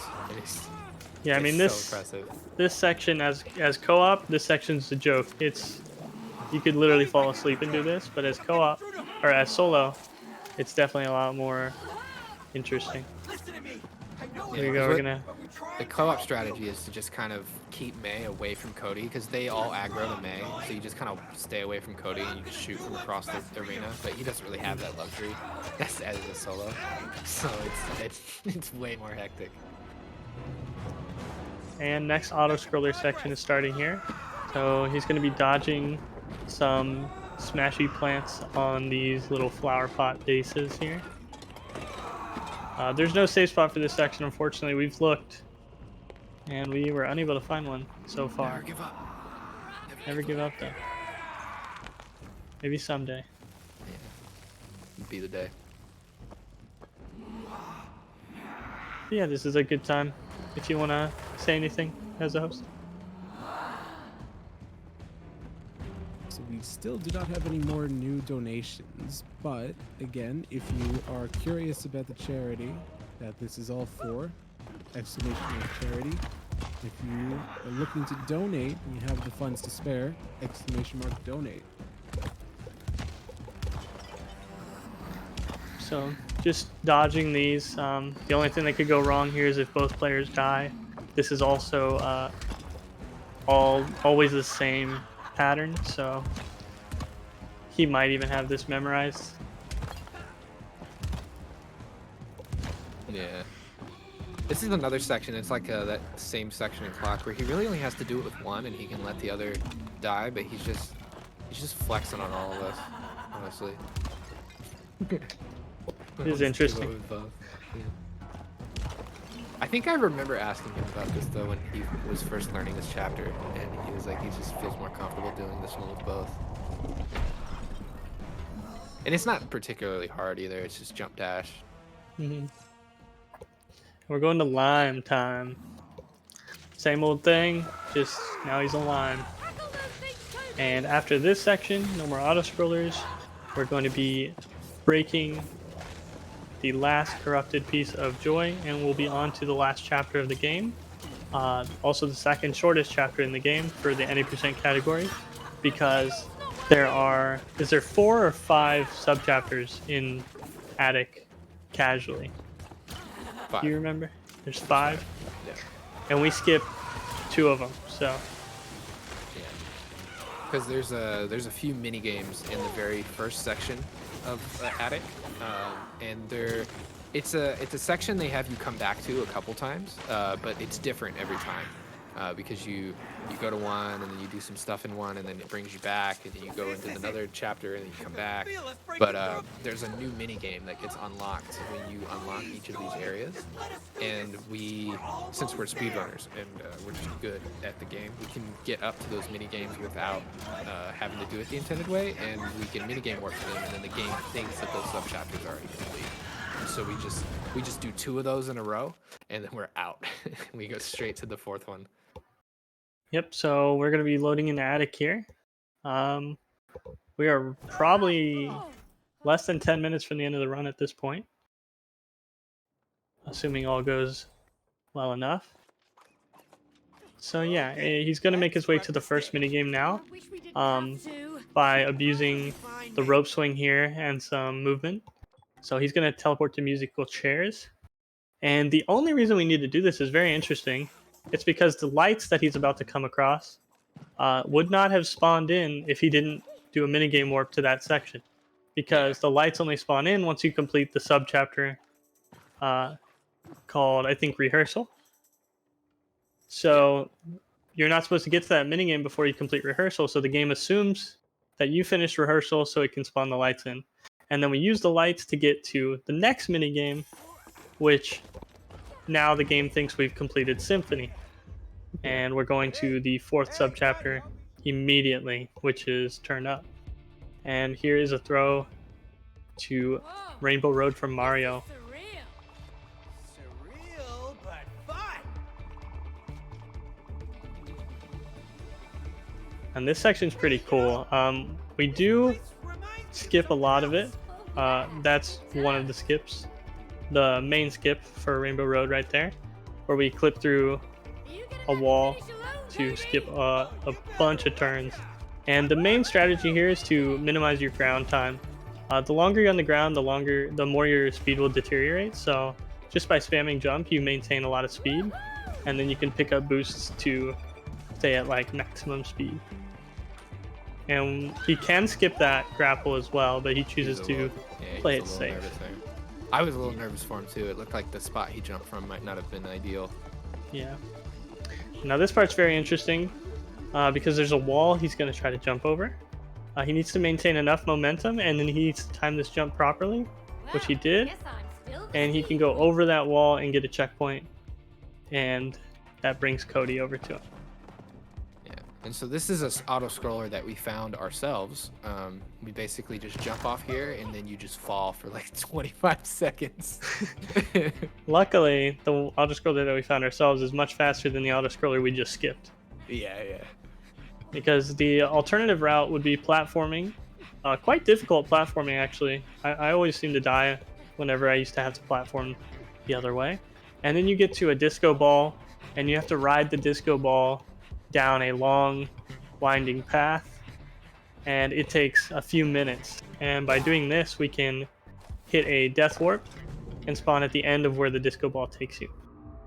And this is the only other section in the game where he's going to have to change his FPS down to 30. Yeah, so you'll see these little interact modules that they have for the Dance Dance Revolution section. And it's usually they would take several hits in order to actually activate, but on 30 FPS you can pretty much insta hit a lot of these. You'll see the one on the bottom left particularly. He's gonna one shot here on the next cycle. Because they gotta go do some. He has to go do some button pressing. He's gonna play Guitar Hero over here, and then you'll see the bottom left interact. He'll one shot it. And this part, pretty impressive on co-op here. I don't know how consistently I could do that. Oh, it's super. It's the same for both, so it's like. Yeah, that is true. So as long as you're looking at one side, you just have to do it on both. This is one of the only sub chapters I can run solo that actually took serious. I actually had world record for solo Attic for a brief period, and then we found 2 huge skips that saved like 4 minutes, and then it was over. I never had it after that. Yep. So since he didn't make any mistakes here, he'll be transferred to the next part of the level, which is a pretty cool auto-scroller. My favorite auto-scroller in the entire thing, which is going through this audio cable. I think he's gonna restart checkpoint when he loads into the audio cable so he can change his FPS back. Yeah, it looks like he is going to. He's already got it pre-fired. Yep, there it is. Changes his FPS back. And pretty much you have 2 goals during this audio cable section. Don't get hit by the red walls, and try to hit as many boosts as possible. Hitting the red walls is extremely bad. Hitting the boost is slightly good. So it's definitely better to avoid the walls than it is to hit the boost if you have to choose. But it is the same every time, so he probably has it memorized. There is a max speed too here, so once you've hit the max speed, it's more important to just focus on not getting hit and slowing down than it is to actually hit the boost. And as long as you do that, you're home free.